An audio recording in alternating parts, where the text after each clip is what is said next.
Bonjour, je suis Sylvie Verchères, conceptrice et rédactrice de l'Oracle des Gardiennes des Mythes. Les images sont de Crystal Art Fantasy. C'est paru aux éditions Vega Très Daniel. Je viens dans cette capsule vous parler de Caer, la femme cygne, sa symbolique, ce qu'en disent les mythes et enfin comment lire la carte dans un tirage. Alors cette femme cygne, qu'est-ce qu'on peut en dire? Le cygne est au ciel ce que le serpent est à la terre. Le serpent, il est capable de pénétrer dans la terre. Il est capable aussi d'en jaillir. Il est capable de s'y déplacer corps à corps. Il est une animation de la matière. C'est en quelque sorte la libido, mais dans le sens jungien du terme. Le cygne, quant à lui, se déplace dans les airs. Il est du monde de l'âme. Ses ailes font de lui un mouvement. Il anime l'âme. Il émeut l'âme. Il est la sensibilité de l'âme, sa capacité d'être ému. Il est le sentiment. C'est une fonction féminine de la nature de l'anima. En ce sens, le signe représente un féminin en mouvance, en attente d'incarnation. Voyons ce que disent les mythes.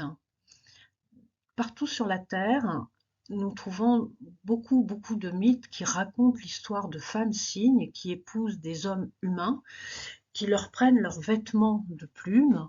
Ces femmes sont très prodigues, elles donnent des bijoux, des tissus très riches, de la nourriture que les maris s'empressent de vendre pour finir leur journée ou leur semaine au bistrot, ce qui n'est pas très réjouissant, en conséquence de quoi les femmes se lamentent sans cesse et souhaitent retrouver leurs vêtements de plumes pour retourner dans les cieux. Une autre histoire qui nous parle de la femme cygne, de la femme de l'autre monde, c'est Leda, dont je vous ai mis une image qui représente une peinture qui a été trouvée à Pompéi. Et donc c'est le mythe de la déesse Leda, et elle a sur les genoux un cygne qui n'est autre que Zeus déguisé en cygne. Alors Zeus, il a une grande spécialité, c'est les entourloupes, hein, c'est de mentir sur la camelote. Il se transforme, il se déguise en taureau, en tout un tas de choses, et ici il se déguise en cygne, en sentiment, pour séduire la belle Leda.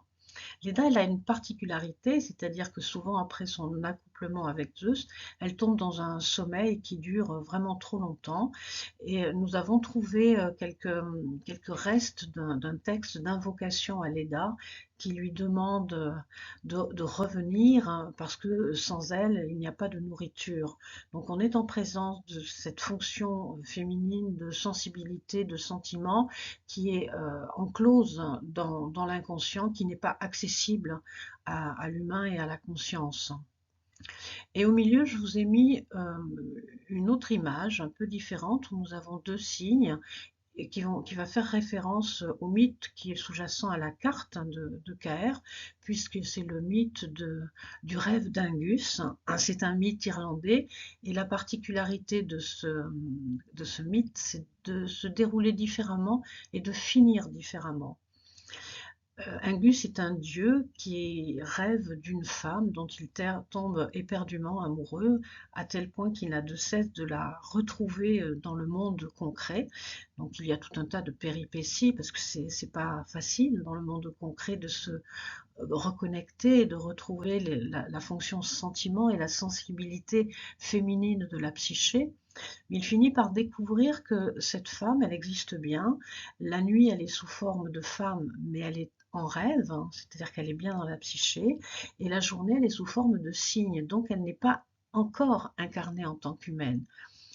Et ici, c'est là que le mythe change, c'est-à-dire qu'au lieu d'aller picoler dans les bistrots, Angus se transforme lui-même en cygne, c'est-à-dire qu'il se rapproche de la fonction sentiment de sa psyché, il intègre cette sensibilité-là en lui.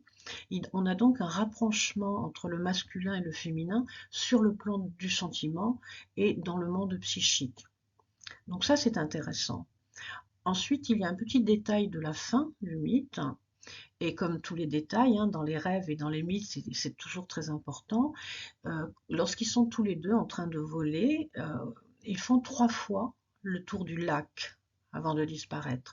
Or, ce chiffre 3 peut nous indiquer le 1, 2, 3 partez des enfants, c'est-à-dire que on est dans une dynamique qui va faire, qui va avancer, qui va au-delà du premier pas. Donc on pourrait imaginer que ce mythe nous indique qu'à la fin, ces possibilités de sensibilité féminine, d'anima, cette sensibilité de sentiment va enfin pouvoir s'incarner.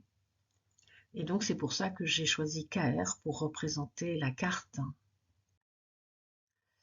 Alors cette carte de KR, nous pouvons la regarder, incarner votre sensibilité féminine. Mais on est bien dans le domaine du sentiment.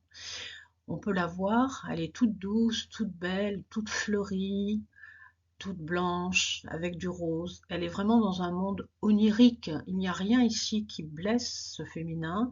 Il n'y a rien qui l'attaque, qui le heurte. Mais elle est totalement dans un monde onirique et rêvé. Elle n'est pas encore incarnée puisqu'elle porte encore ses plumes sur son dos, comme un manteau. Donc, dans le tirage des cartes, ça va indiquer tout un tas de choses suivant la position où elle va se trouver. Où va-t-elle se trouver? Donc, si vous tirez la carte toute seule, soit en faisant un tirage classique, soit en la choisissant vous-même, c'est que cet élément féminin de sensibilité et de sentiment vient à vous, appelle, demande à s'incarner, à être pris en compte. Vous devez en tenir compte. Si par contre c'est vous qui la choisissez intentionnellement, c'est que vous avez envie, vous ressentez le besoin de vous connecter à cette sensibilité-là et vous faites appel à sa présence. Maintenant, si on la tire sur un jeu à 5 cartes, donc la carte 1, l'état intérieur, vous-même, la carte 2, la situation extérieure, la carte 3, l'origine de la situation, la 4, c'est l'évolution possible, et la 5, c'est la synthèse et les axes de mise en œuvre. Donc quand KR apparaît à la place de la carte 1, elle veut dire que vous êtes dans cet état-là, c'est-à-dire que votre sensibilité, vos sentiments sont là, mais ils sont à l'état de signe, ils volettent dans l'espace de votre psyché, ils sont réels, mais ils n'ont pas encore trouvé la possibilité de s'incarner, de se mettre en œuvre. Si la carte se trouve dans la position 2, c'est cette possibilité de sentiment, de sensibilité qui va se présenter à vous. Alors ce que vous allez en faire, ce sont les cartes autour qui vont vous donner la réponse. Mais dans cette position-là, ce n'est pas quelque chose qui est déjà en vous, c'est quelque chose qui va se proposer dans une situation particulière. Donc encore une fois, par rapport à un objet, un environnement, par rapport à une situation, ou ça peut être une personne aussi, qui va venir éveiller cette partie sensibilité et sentiment en vous. Si elle est en position 3, c'est ce qui vous a amené à la question, c'est-à-dire peut-être que c'est un sentiment naissant, une sensibilité particulière qui fait que vous vous posez des questions. Et si ça apparaît en position 4, c'est que un environnement, une situation particulière va éveiller, va finir par éveiller en vous cette sensibilité particulière. Si ça tombe en position 5, c'est que toute la situation dont il est question dans le contexte du tirage des cartes repose et dépend de qu'est-ce qui va se passer au niveau de votre sensibilité et de vos sentiments. Petit exemple, par exemple, de tirage. Je dois déménager. Et je me pose beaucoup de questions par rapport à ce déménagement. Et donc, je tire 4 cartes. J'ai Baba Yaga, Bouddhika, Estia et donc KR en position 4. Comment je vais pouvoir lire ce jeu? Ce qui me représente à moi, c'est Baba Yaga. Baba Yaga, c'est une déesse russe.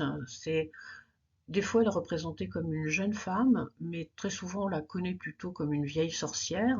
C'est ce féminin qui est plutôt en colère et qui essaye de remettre les choses en place. Et elle, sa manière de mettre les choses en place, c'est de s'en prendre aux petits garçons, c'est-à-dire aux nouvelles pulsions de l'animus qui surgissent de l'être. Donc ça veut dire que je suis dans une situation un peu un peu austère et pas forcément dans un bon accueil des nouveaux masculins qui viennent à moi, c'est-à-dire des pensées, des jugements, des analyses que je peux faire, pas forcément, alors peut-être pas forcément parce ils sont pas tels que je les souhaiterais, mais peut-être parce que je suis impatiente. Voilà, il y a quelque chose à travailler sur le plan du discernement que je peux avoir par rapport au nouveau masculin qui émerge de moi.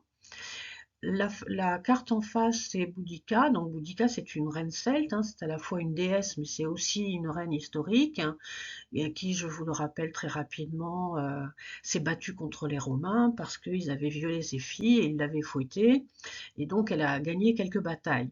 Donc ici, il y a une notion de guerre, de combat. Mais ici, ça vient de l'extérieur. C'est-à-dire que par rapport à ce déménagement, l'extérieur, alors ça peut être la maison, ça peut être les personnes qui me la louent ou qui me la vendent, il peut y avoir quelques conflits entre le fait de ce que je pense, comment j'analyse, comment je vois les choses et comment je vais les agir, et ce que les gens vont faire en face de moi, c'est pas très clair, c'est pas fluide en tout cas. L'origine de ma question par rapport au déménagement, c'est que avec Estia, moi je souhaite et j'aimerais bien avoir un foyer, un centre avec un feu au milieu dans lequel je me sente plutôt bien et protégée.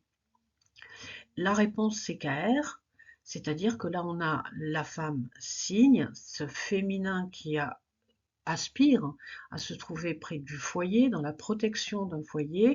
Ben, il a un peu de mal puisque là il n'est pas incarné, il reste dans l'état de rêve, de sensibilité et de sentiment. Il n'y a pas cette notion de incarnation possible. La cinquième carte est très importante.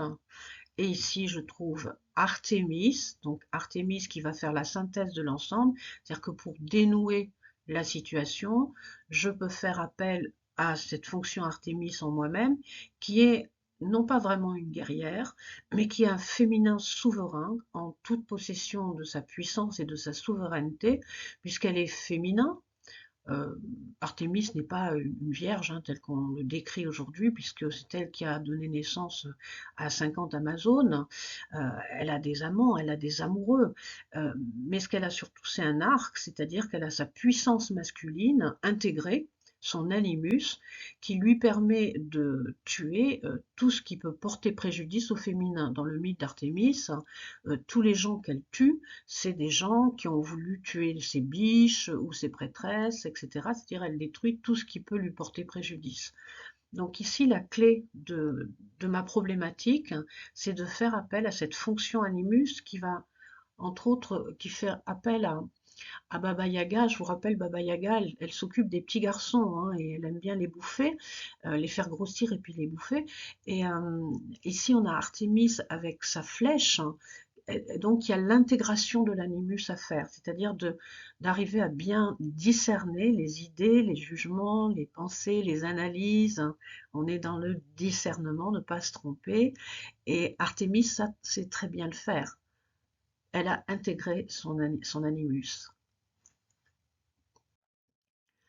On peut voir la même question avec le même jeu, mais avec une autre carte qui vient au centre, et cette fois-ci, c'est Athéna. On a encore une femme active, sauf qu'au lieu de porter un arc, elle porte une épée. Et il faut se rappeler que Athéna, elle est protectrice d'une ville, d'une cité des hommes. Elle a été choisie pour protéger la ville euh, parce elle était choisie par les femmes, mais les hommes ont accepté que ce soit Athéna à condition que les femmes perdent leur droit de cité, c'est-à-dire elles ne sont plus des citoyennes, elles n'ont plus droit de vote, etc. Donc il y a une perte du féminin qui se met au service du masculin. Et Athéna, elle a vraiment ce côté de j'utilise mes forces, mes énergies féminines et je les mets au service de la défense du masculin. Donc, si on le met dans le contexte du jeu, la réponse est un peu différente de tout à l'heure. Tout à l'heure, on avait donc Artémis, cette déesse souveraine, ayant intégré un animus qui est vraiment à son service et qui la défend. Ici, on a aussi une déesse souveraine très forte, sauf que, attention, elle est plutôt dans une dynamique de guerre, dans un esprit patriarcal, on va dire, et ça m'indique que mon déménagement ne va pas se passer vraiment bien. Je vais plutôt au clash, plutôt qu'à l'accord en passant par le discernement. Voilà, j'ai terminé cette petite capsule. C'est pas encore le top du top, j'ai encore à progresser, mais bon, je désespère pas que ça vienne. J'espère que ces petites lectures, explications vous permettront d'arriver à lire avec beaucoup plus de facilité les tirages que vous pourrez faire avec ce jeu. Je ferai des capsules donc pour chaque déesse. Il en reste encore un très grand nombre, donc je vous dis à très bientôt.